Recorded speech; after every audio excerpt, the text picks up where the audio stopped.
We will call this work session to order. Monday night, we will have roll call, invocation, pledge, and announcements. But before we get started, we have a report tonight. I understand engineering's got a drainage report to present.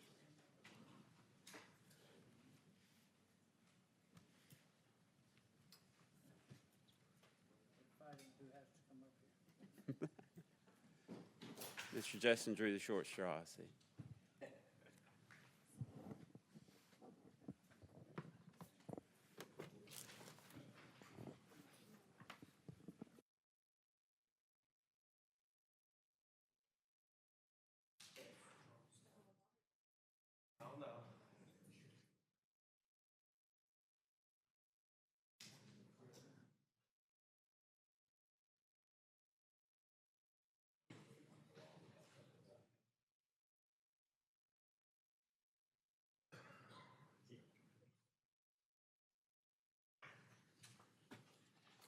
Good evening. So as you recall, there were 5 drainage projects that were declared a public purpose back in March.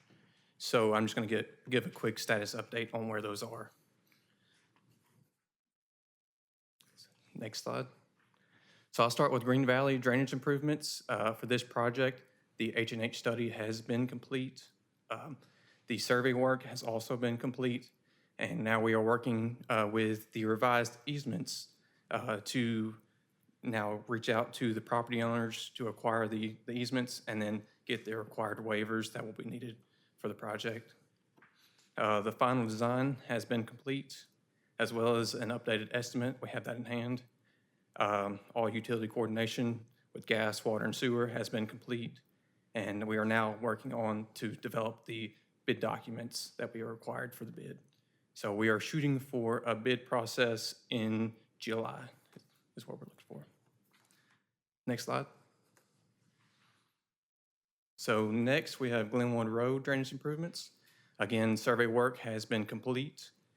H&H study has also been complete for this, and we are expecting to get that report submitted to our office end of next week. With that, we will begin the design phase. And then again, we're expecting to begin the bidding process end of July. Next. All right, Clearview Road and Lester Lane. Similar to others, we have the survey work has all been finished. And we are going to begin design phase.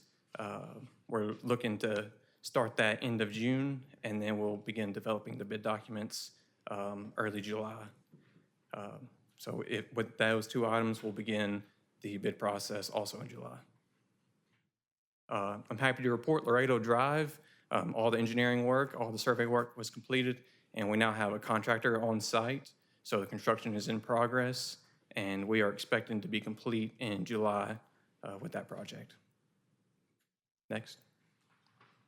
Here's an update picture showing the new concrete flume. All right, and then finally, Chester Street drainage improvements. Similar to others, survey work has been complete and design has been submitted to the city. We have some final comments that we'll be getting back to them. And then we're gonna be working on the bid documents and then also expecting a bid process to start in July. So that's 5 projects and where they are. Very good. I appreciate the update on these projects. Looking forward to July being a busy. It is very busy. Any other comments or questions from council? Mr. President, if possible, and I don't expect people just to sit out in the rain and get electrocuted, but if someone can maybe after a rain event, kind of see how it's, operating, it'll be great. But again, maybe a neighbor can take a photo, but I don't expect people to just sit out there during a storm. Well, we like to be real clear. Okay? Absolutely. Right, okay. We like to get a lot of videos and pictures before and after. Okay. Yep. Thank you. I did make the comment, out of all this past rain that we've gotten. I don't know what that is. That chipmunk's back in the walls, I think. that it was nice to not see any videos of flooding on Highway 31 in front of Panda Express. So Absolutely. that was That's been a great project, and happy to see that one finishing out. very good. Have you guys gotten any comments from the community when you're out in their yards and stuff? Are they thankful, or are they any feedback? Oh, absolutely. Very thankful for all the Okay. work that's being done. Cool. All right. Thank you. Thank you. All right, moving on, Resolution 885126, authorizing the mayor to execute a reimbursement agreement for ALDOT for relocation of utility facilities on private or public right-of-way.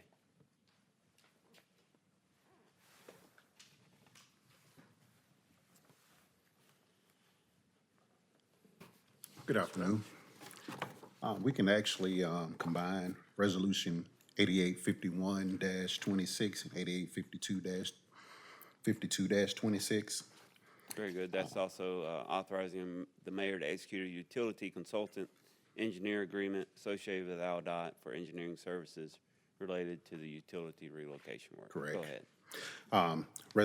These resolutions authorize for the mayor to execute the reimbursement, to execute ALDOT's utility consultant engineers in Jefferson County reimbursement agreement for relocation of the facilities on private and public right-of-way to be performed by the state contractor in connection to the ALDOT project number STPBH-5939, which involves the widening of Caldwell Mills Road and Camp Warner Road starting at the intersection of Heatherwood Drive and ending at Acton Road, which includes the bridge replacement over the Carver River. Doing a review of the project, conflicts were identified between the proposed roadway improvements and the city's existing sanitary sewer force main. It was determined by Hazings. We engaged with Hazen and Sawyer to do the initial utility exploratory work. It was determined that these conflicts our main did conflict with the project. These agreements provide the relocation of the facilities located within the right-of-way that would interfere with the construction of the project. And these relocation is necessary for the project. The estimated cost for the engineering service and in-kind relocation of the approximate 1,220 linear feet of 10-inch sanitary sewer force main is $636,438.19. Jefferson County is looking to let the project in September of 26. September 26th. So for those traveling to Spain Park High School after September 26th, go Valleydale Road. I believe so. All right. Any other comments or questions from the council? Yeah, just some quick, so they are our assets, right? Yes. Okay, question, so it's 100% reimbursable for us. Yes, that's correct. You keep in mind, 100% to support the mayor if we need to do any betterment, any type of upgrades while we're doing it, increase size of pipe. I know they'll look at the design, but if any of that does come back, we'll have to pay the cost unless LDOT sometimes covers a little bit more of that. But if we need to do that, we might as well do it now because we want to get back in that road, and I 100% support any type of betterment on projects. Yeah, we actually looked at that going to ductile iron just in that portion of it, but we just decided to stick with the PVC pipe, and it's been working fine. All right. Well, you got my support. I'm the legislation wing, but I'm just telling you, you won't get back in that road again. Yeah, I agree.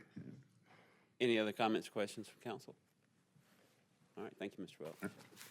Moving on to Resolution 885326, authorizing the mayor to execute change order number 2 on MDR V1 or VI River Chase Village Drainage Project. Mr. Promer.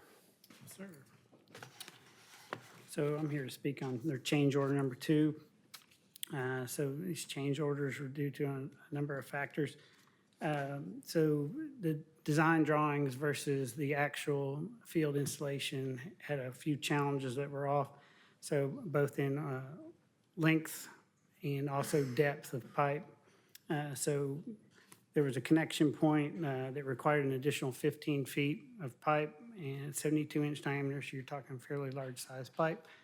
And you also have to note that this was 30 feet deep in the ground, and the soil conditions were such that you really had to stabilize material and cut the banks back. So it required quite a lot of work to make that extension, so it's not just 15 feet of pipe, so you got to kind of keep that in mind.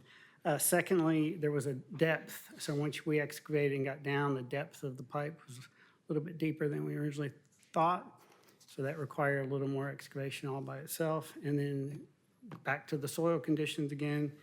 With this oil conditions and the way they were, you weren't able to backfill with that. It wouldn't support the new pipes that were going in. So we had to excavate additional 4 feet down and then bring in material. So all of this excavation required new material to be brought in, so that was part of the expense. Landscaping irrigation allowance originally did not cover portions of the Walgreens and getting into the ALDOT right away. Due to the expansion of the project, we got a little deeper into the Walgreens and then also out in the right of way. So we have to make repairs to the landscaping and the irrigation systems there. Asphalt replacement. So the constraints of the project site required us to use some laydown area in that asphalt parking lot that was not in the original scope of work. It got scuffed up and messed up, and we wanted to replace it back properly, so we ended up expanding where the pavement was going. There's a water inlet and a manhole that locations were off, which caused a little bit of a change. And then lastly, this gets back to the excavation depth and the extent we had to go towards ALDOT right away.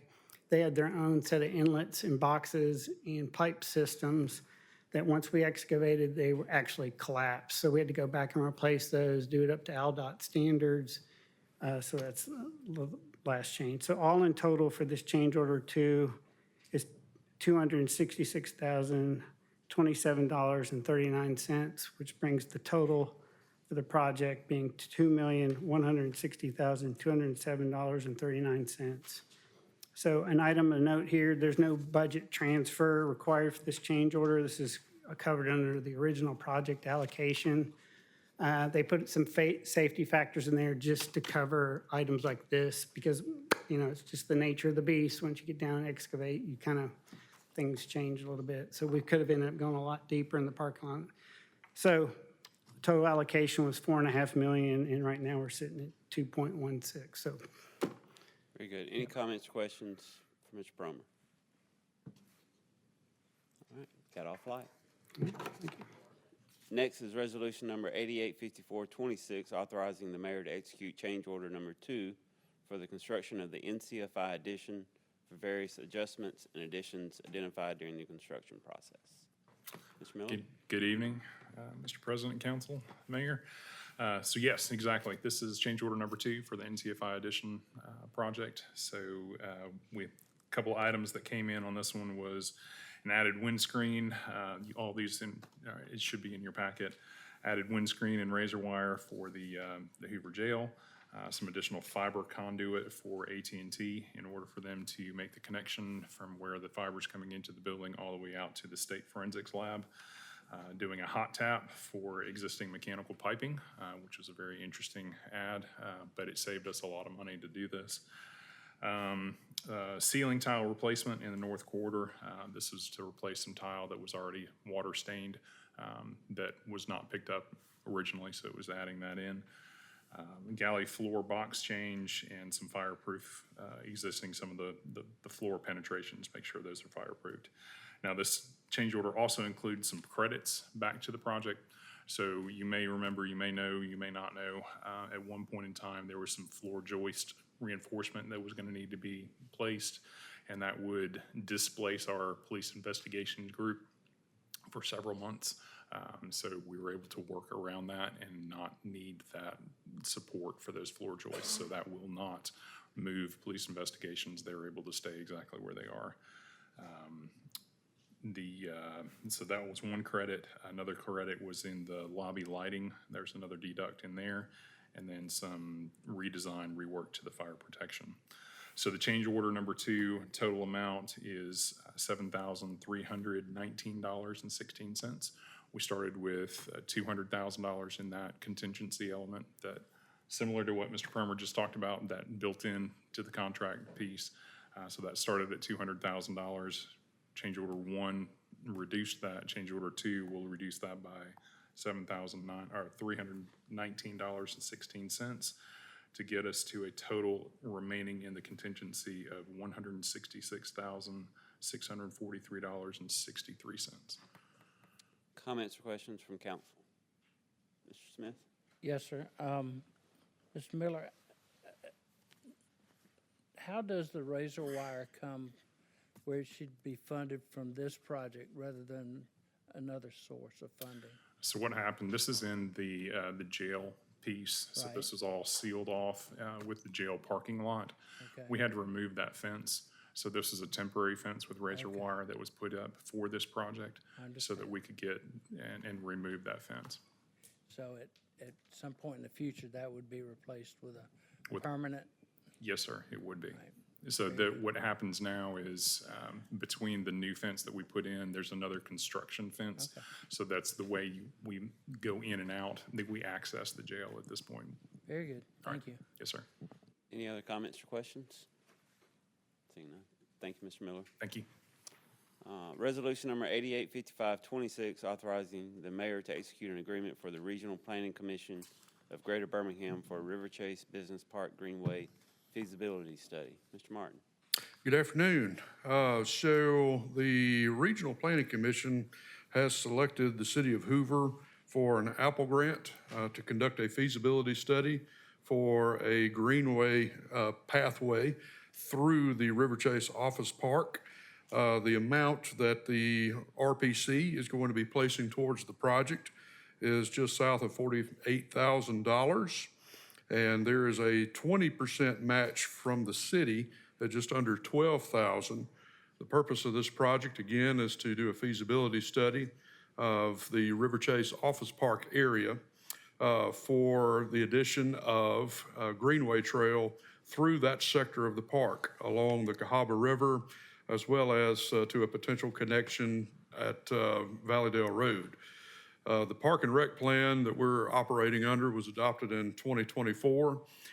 Two of the high priorities that were stated within that plan, one was to develop as continuous as possible a greenway corridor along the Cahaba River through Hoover's footprint, as well as making sure that we work towards making connections with adjoining jurisdictions and trail improvements that those other jurisdictions may be contemplating or have in place. So this particular location, the River Chase Office Park, accomplishes two of those items. One, you have a significant presence parallel to the Cahaba River, and two, you have the potential for future connection to the city of Pelham and point south towards Oak Mountain State Park. The River Chase Office Park featured heavily in this particular portion of the Park and Rec Master Plan. And this would be the first step, conducting the feasibility study to see what the possibilities are, if it's feasible, to run trail through that sector of town. Very good. Any comments or questions from Mr. Martin? I will note that the city's match is budgeted. Ms. Lovell? Are there any plans to connect it to the South Lake community? That is one of the points that we pointed to in our application for the Apple study. There has been interest from the HOA in South Lake in there being a continuation of whatever is performed and put into place in River Chase. At least members of the HOA that I've been in touch with Same. communicated that they have an interest in tying South Lake into a larger network of pedestrian and bicycle infrastructure as a way to boost value for their neighborhood. So yes, that is one of the connection points that would be analyzed in this feasibility study. Thank you. Mr. Smith? Yes, sir. Mr. Martin, isn't the South Lake property topo a lot higher than the properties that it would be connecting to? So we actually had a team that walked the stretch of Cahaba on the River Chase Office Park side. There are areas that are very topographically challenged. After we got permission from the HOA to traverse their common area to the east of I-65, it's actually at an even grade or even level with property on the west side of I-65. And there's a considerable distance under that overpass between where the wall is and where the river is located that does make for the possibility of continuing a trail there. Very good, thank you. Well, would the Southwick HOA have any responsibility cost-wise in that process? Do you know? I think we're really early in the process to be contemplating an arrangement. I know that the representatives of the HOA that I've spoken with were interested in sidewalk being added along the parkway to connect the residential sector with the commercial sector. And if that were something the city was interested in doing, putting that in place, then they had an interest in allowing the city to place multipurpose path on an easement within their common area. But as far as maintenance responsibilities, we're very early. Ms. Driver? Mr. Martin, how does this relate to the study that was done with a consultant, the Greenways and Blueways study just a few years ago? This ties in directly with the recommendations of the Park and Rec plan that our consultants produced for us and the Planning Commission and Council considered back in 2024. This directly aligns with those high priorities of Greenway corridor along the Cahaba and potential connections to other jurisdictions for a larger regional network. So it's more of a drill down and a more detailed look at that specific area, whereas the overall plan was broader and less detailed. Yes, ma'am, that's exactly correct. Park and Rec plan, I will often view the comprehensive plan that we performed back in 2019 as a 10,000-foot view, the Park and Rec plan at the 5,000-foot view, and then this would be drilled down to look at the feasibility of improvements in this corridor. Thank you. Any other comments or questions? All right, thank you, Mr. Martin. Resolution 885626, providing for the City of Hoover's annual participation in the back-to-school sales tax holiday as authorized by 40-23-210 through 40-23-213 Code of Alabama. Dr. Lopez. Good evening. You guys are probably familiar with this. It has been an annual effort in the past. I found out yesterday that the state law had changed and required a 90-day notice. But they're giving you a pass on that. So this is pretty much the same, other than, of course, the dates have changed. And we've added a in perpetuity unless the council votes to take it back. So we will not have to do this every year. It will be done already, so. Very good. Comments or questions for Dr. Lopez? Mr. President, I guess this would be a procedural question. If we did it in perpetuity, would that need to be an ordinance? Mr. Waldrep? It would. Okay. If that's something that we truly want to look at, it might be. Yes, sir. Mm-hmm. Yes, sir. So we would need this as,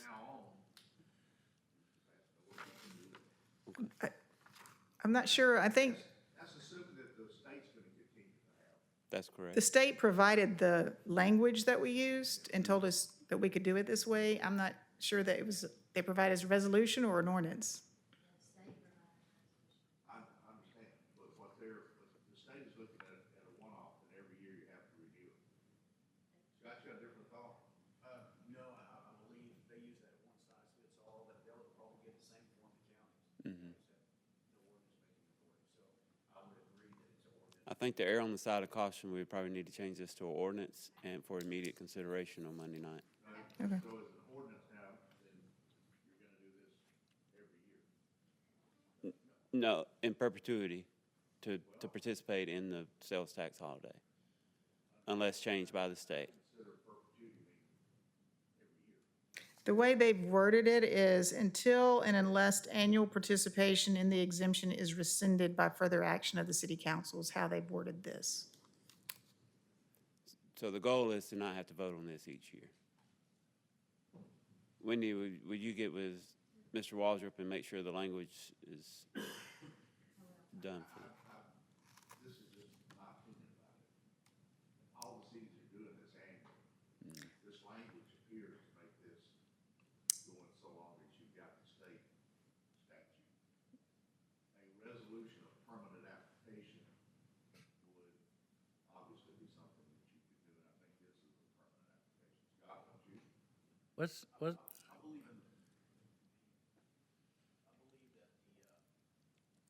ordinance route is the safest route.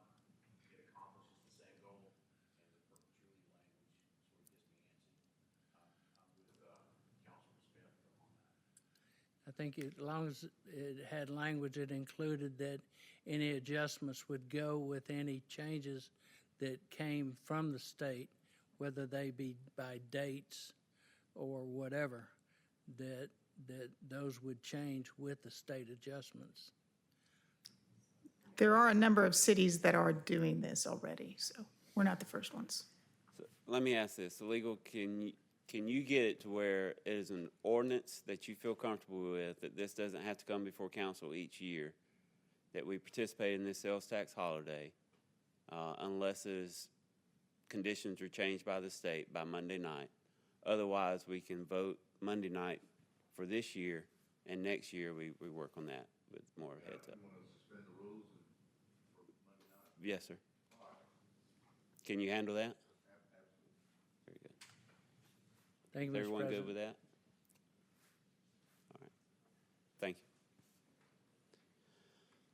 you. Moving on for public hearings on Monday night. First, we have up ordinance number 262702 to amend ordinance number 263 of the city of Hoover, the zoning ordinance of the city of Hoover for the property located at 3960 South Shades Crest Road being zoned to R1. Yes, this is a property that was annexed into the city limits, approximately 1.4 acres on South Shades Crest Road. It's currently unzoned. We're looking to zone it to R1 in keeping with the zoning trend along that stretch of the roadway.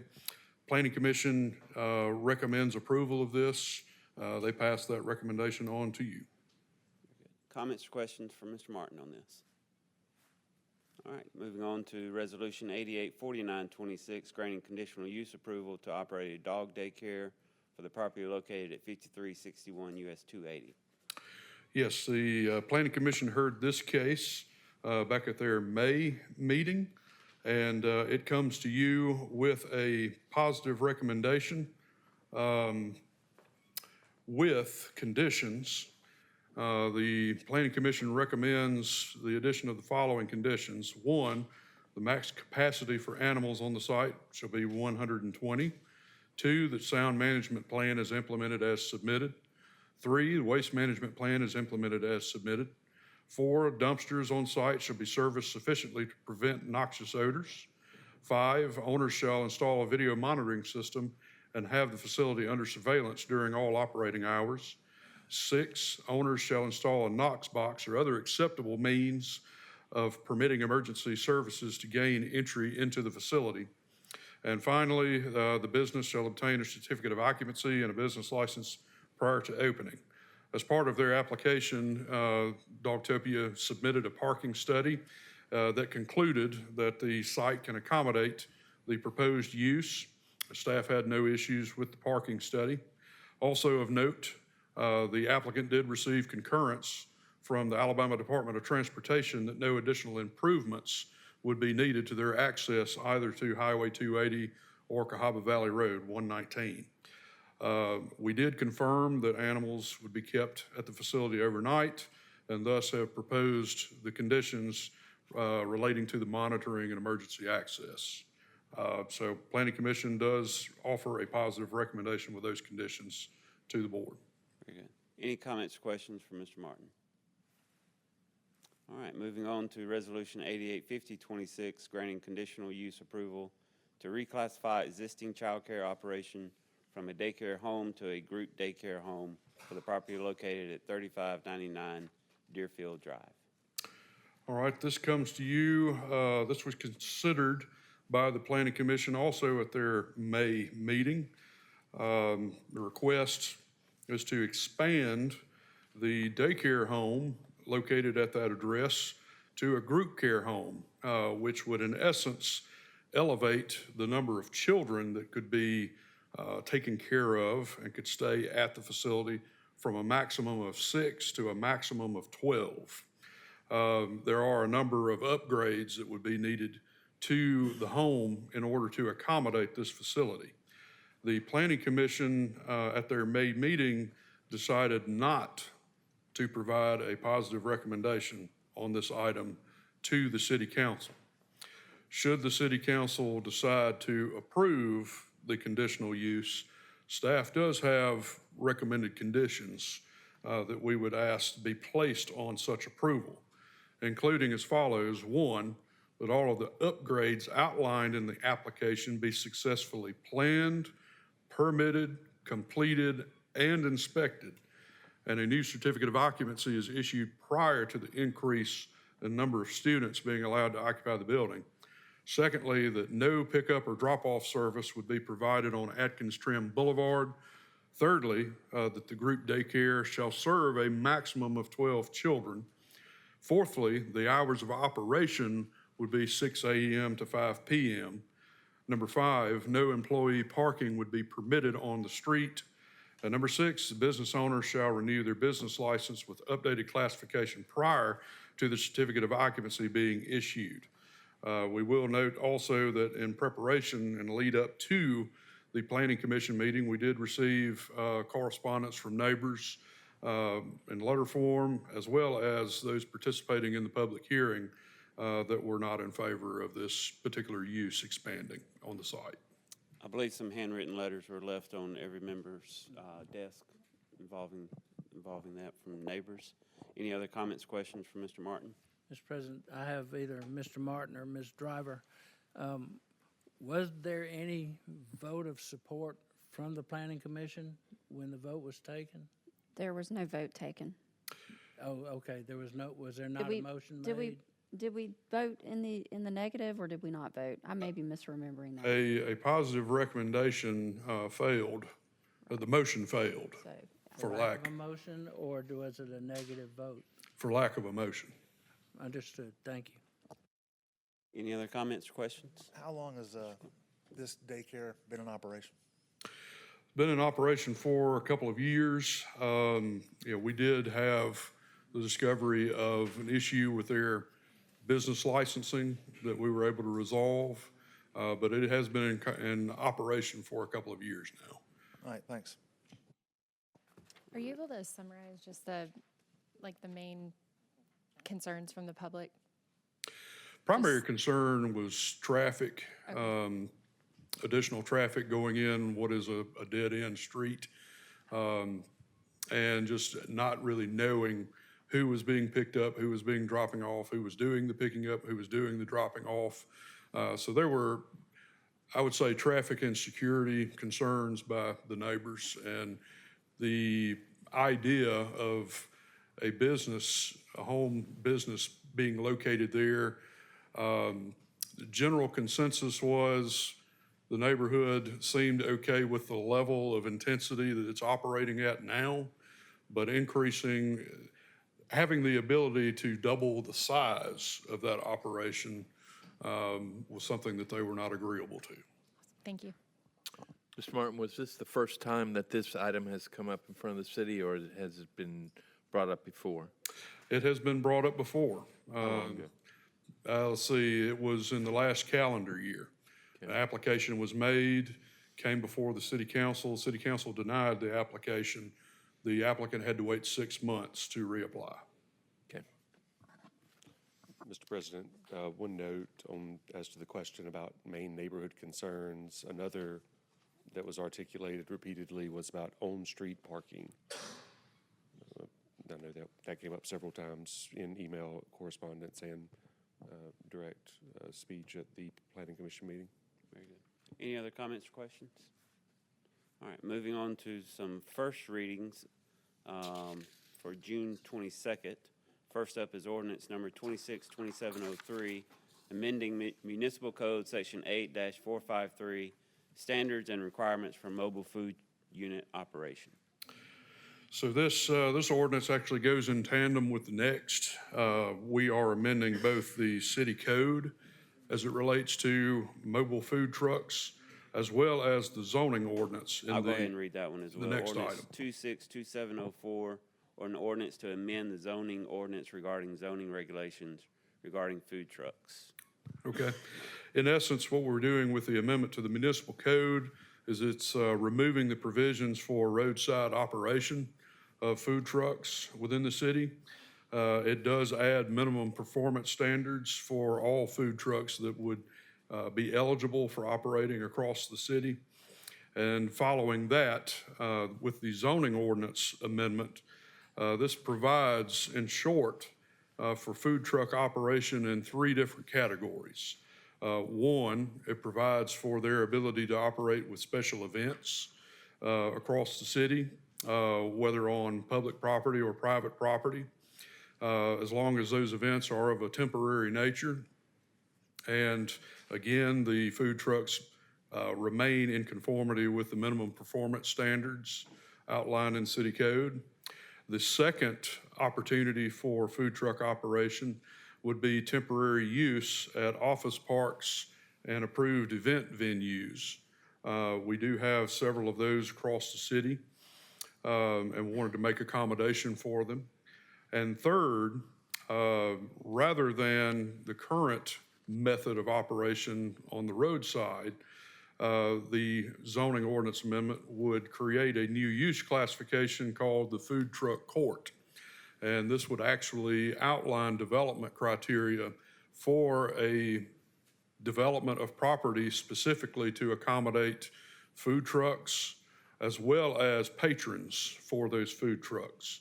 That was one comment that I heard back when discussing the draft with council members earlier, that they wanted to have opportunities for food trucks to locate since they are popular with a segment of our population.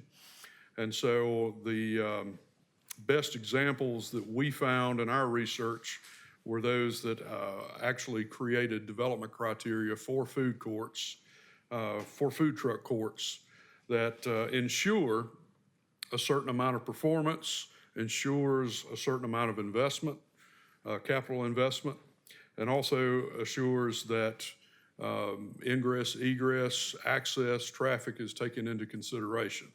I will note that the food truck court use classification in the commercial non-residential districts that we are proposing that it be considered in would be considered with conditional use approval.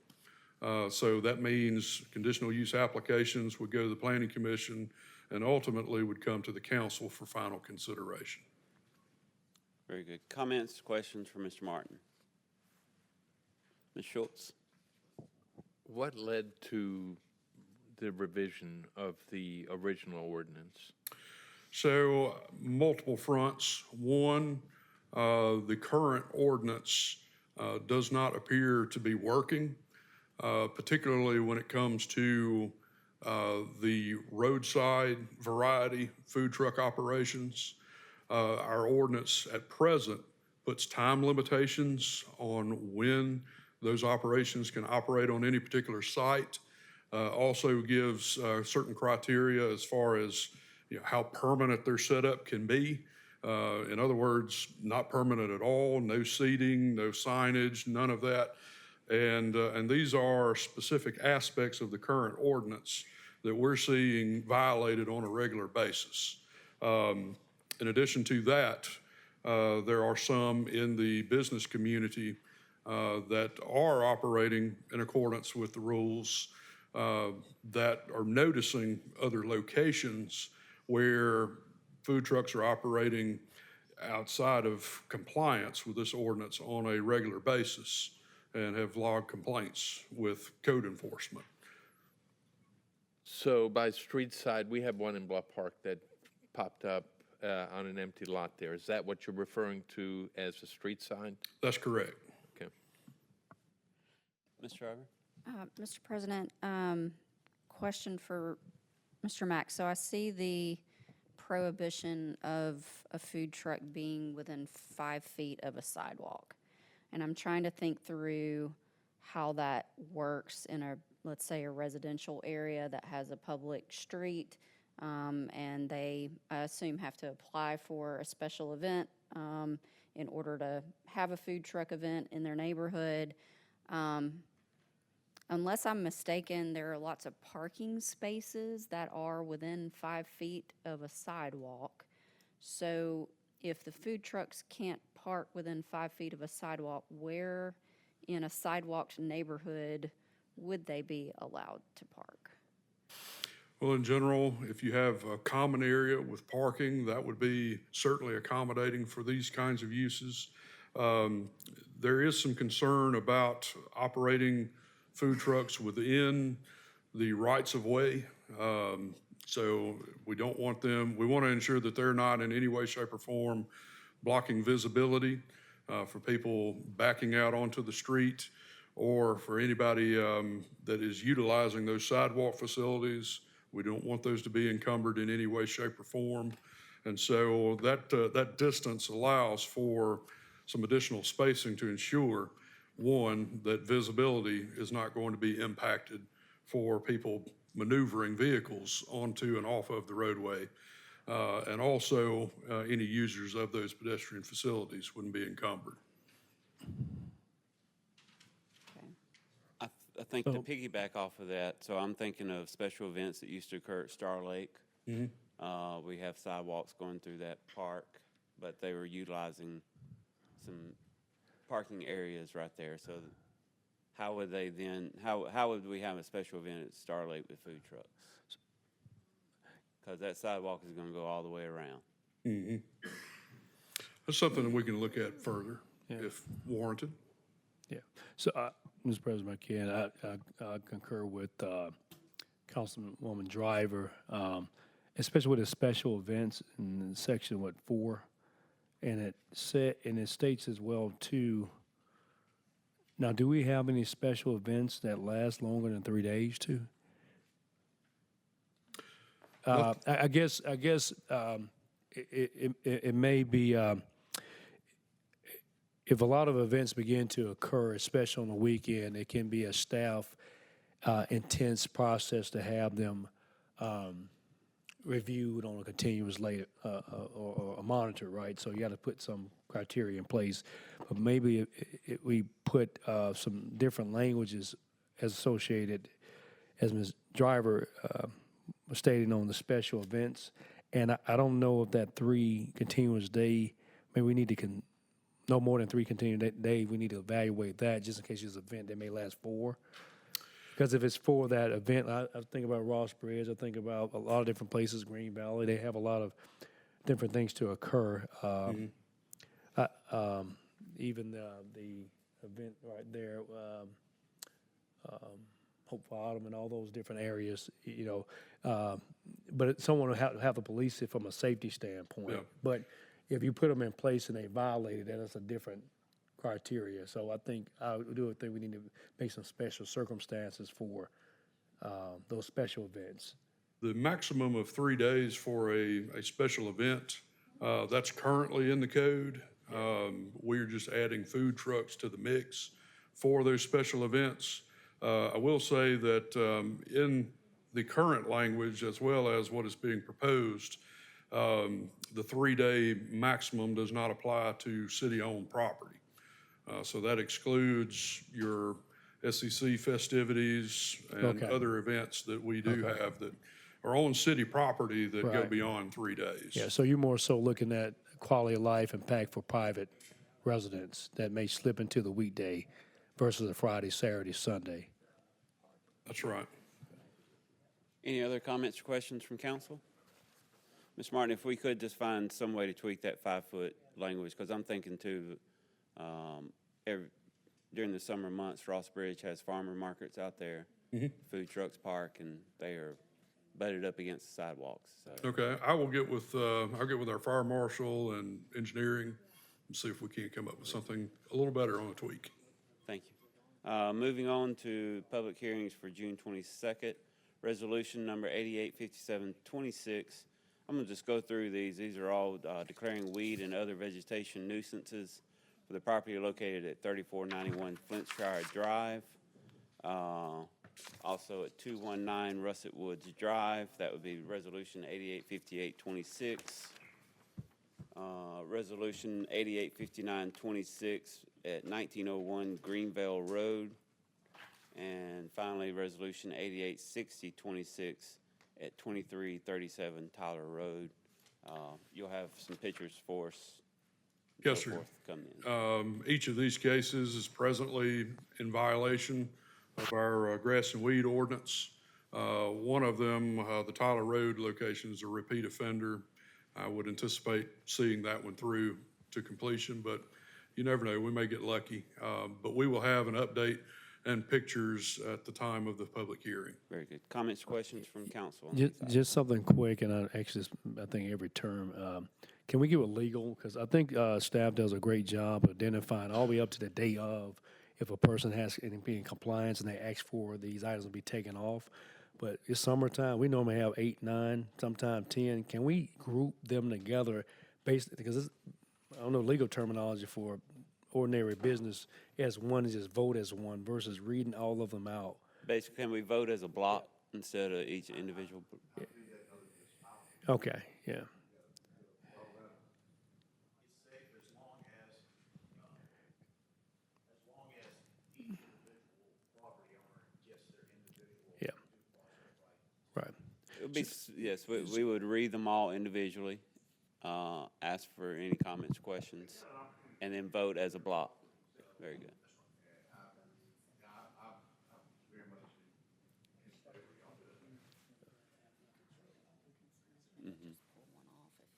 That's right.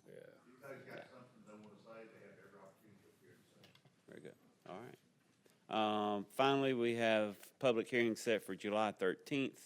Resolution 886126 declaring that a nuisance and unsafe conditions exist on the property located at 5823 Rhyme Village Drive and requiring immediate abatement. You don't have to go into detail until the night of, but you Yeah, give us.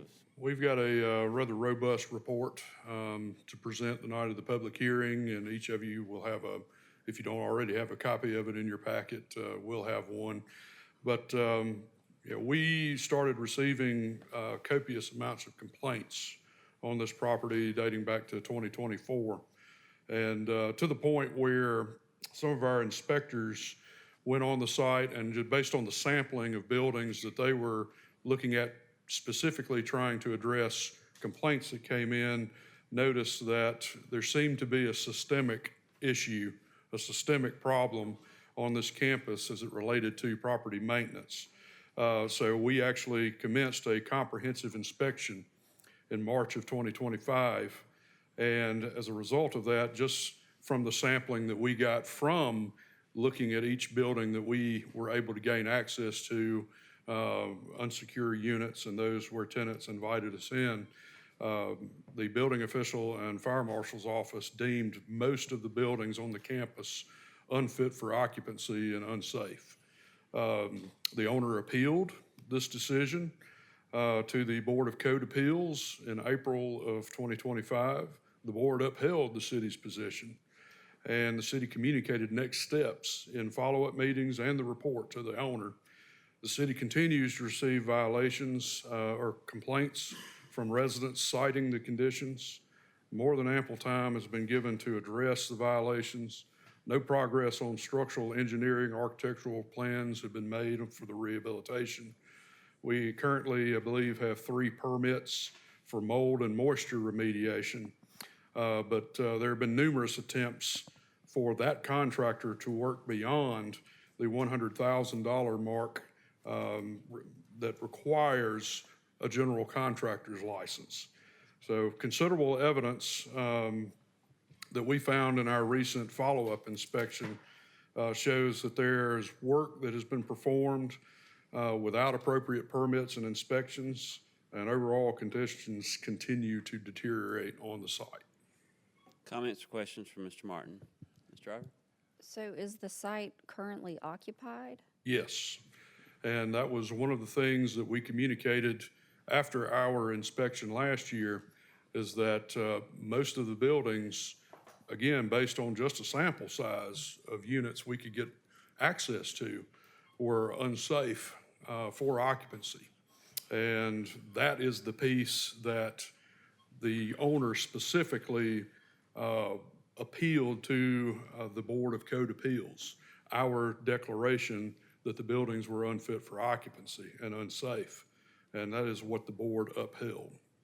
So what are the next steps on that from a legal standpoint? The next step is for us to determine that this is an unsafe condition. That's why we got this. And what I've been waiting for is for this to come up, because I want to get with MAC and start doing having our code enforcement. And each day that these buildings are in an unsafe condition, that's a separate offense under our code. We can cite them every day. And you got to get this owner's attention. But the first step is for us to do this, and then we'll get with Mac and Dave and talk about what we can do individually.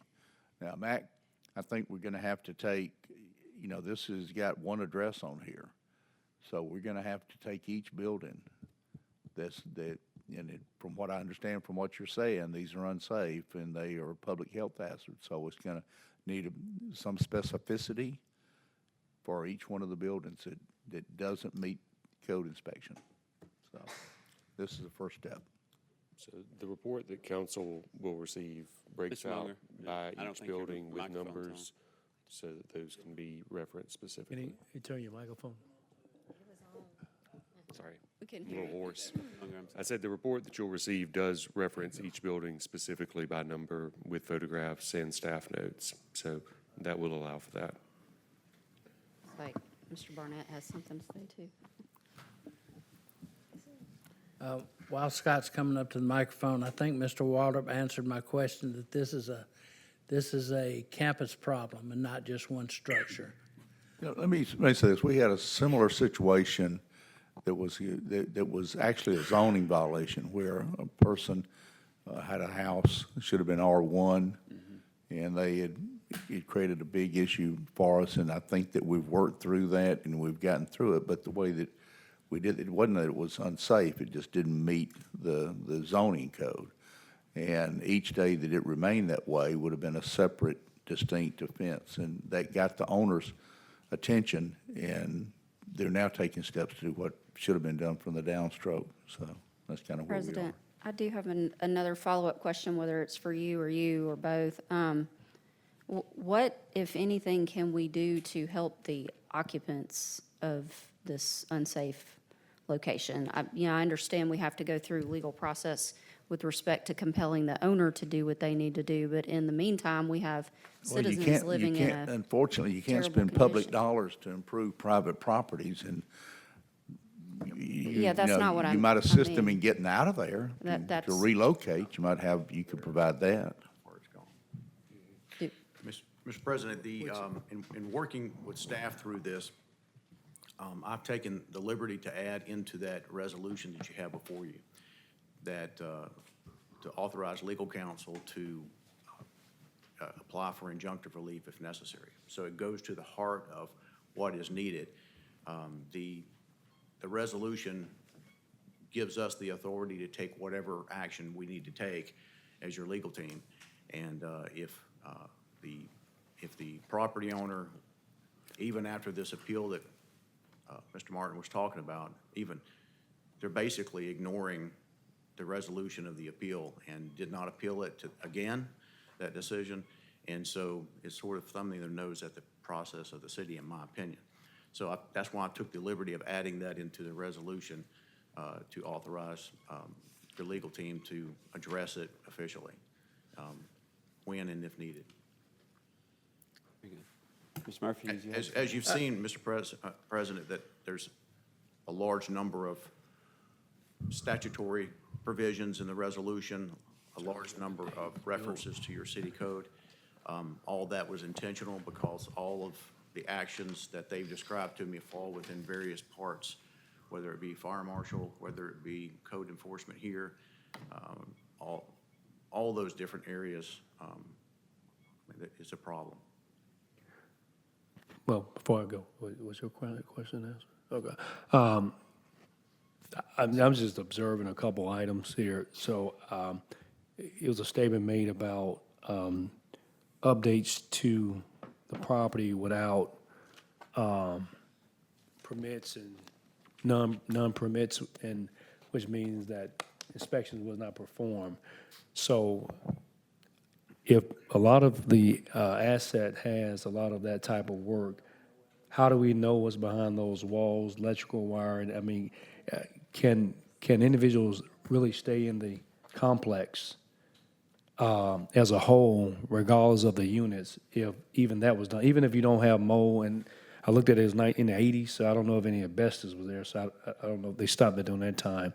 But if upgrades will occur with no roughing inspectors, though, and then the fire marshal didn't approve of certain pieces of it as well, too, what liability are we putting ourselves in by even allowing the entire development to be open? Back to what Mr. Waldrep was saying a moment ago. They've identified, your staff, your inspection team, and across all departments have identified the buildings that are the most egregious. And I guess, let me apologize, just one thing. Even if the ones are up to date, right? But if they had work performed without proper approval, it can look good on the outside. Even, are those also a part of the grouping that are considered maybe some liability associated with that? That's really the question I'm asking on that end. And I just want to make sure I was clear on, yeah. I'm not so concerned about the liability. I think when you're talking about getting them behind the sheetrock and checking that, if there's probable cause to think that black mold is behind there, could you do that? Yeah, you could, but you may incur some liability in getting in there and finding out there's not anything there, you're gonna have to repair it. From my experience, I think that what Scott is saying about the injunctive relief, I think that we need to be able to have that. But if you've got a building and they board it up and nobody can get in it and it's sitting there, they're not renting it, and I understand there's a high unoccupied number of units there. So they're having to pay property tax or whatever, but it's another thing if you start citing them for the code violations, which have graduated cost, and you do that every day, and it starts actually they're having to pay money out, even though they're not renting it. I think it gets their attention. But I want to go back to what Councilor Driver asked a question about what we can do. The best thing that we can do is to help these people get out of an unsafe situation. If there's some of those units that are safe, then this will encourage the owner to let them go to those units, but they need to get out of these. And I'm just assuming that some of the people are there because they have no place else to go. Is that something that we could call, bring in Red Cross or Hoover Helps or I think there's outside? social services that could help with this, and I think that's a legitimate use of city resources to try to help them to get out of there. I will note to that point, that was one of the first action items that we gave in the next steps to the owner, that they needed to relocate the residents that were in buildings that were deemed unfit for occupancy. There was some effort made to relocate some of the residents to buildings that we didn't have enough evidence to declare as unfit for occupancy, but there is still occupancy occurring in buildings that we deemed unsafe back in 2025.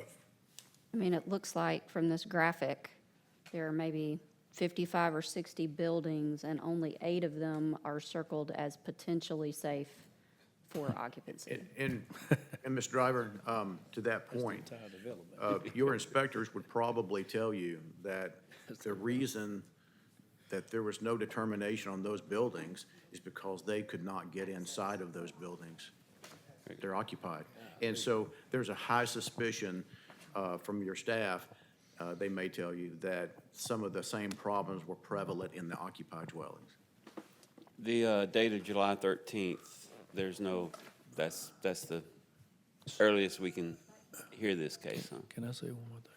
The what? I'm sorry. This is set for a public hearing on July the 13th. Meanwhile, those people are still living in those unsafe conditions. They are. I So mean, that is the earliest we can hear this. I think under the law, that's what the notice we have to give in, Scott. Yes, sir, and that's, I'm glad you brought that up. Mac wanted to push it a little faster, and I said, wait a second, I want to make sure that this is tight. And so, even though you all have a statutory authority, even outside of your own regulations, to go to court, find something to be a nuisance in the city and have it abated, there's no problem with that. But they're going to throw rocks at everything, and notification provisions are very very important to get right. And so the 30 days, to his point, is advisable, and that's why we chose another date in July instead of the last one in June. Just for clarity, and if Chief Bentley, if you don't recall right now, is this the same location that has been out of water at multiple times for days, and have they done a fire watch? I mean, so it's irrigation as well too, and fire protection for the property. But is this the same location that was out of water for multiple days, several times? We have had some water outages for fire protection in this complex, not recently, but we have had some water outages in these areas. Further comments, questions from council?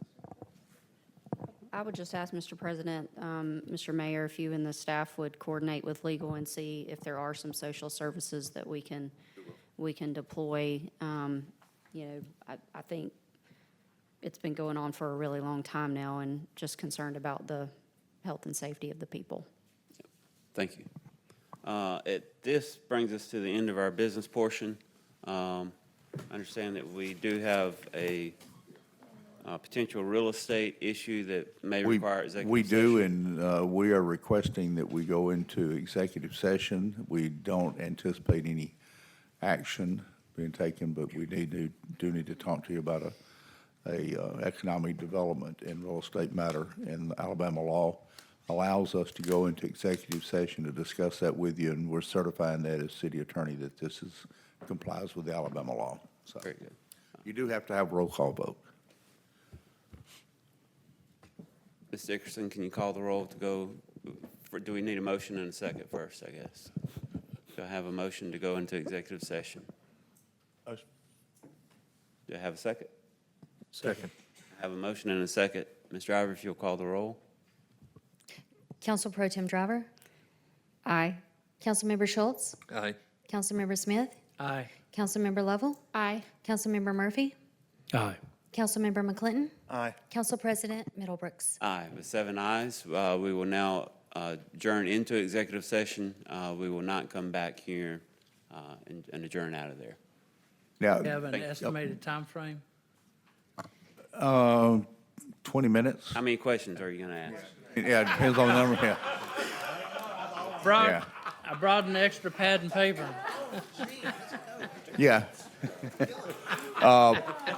We will add one, I fell for that one, didn't I? we are going to add that ordinance that was a resolution that'll be morphed into, we'll add that to the agenda, so you'll have another one that will be on the agenda.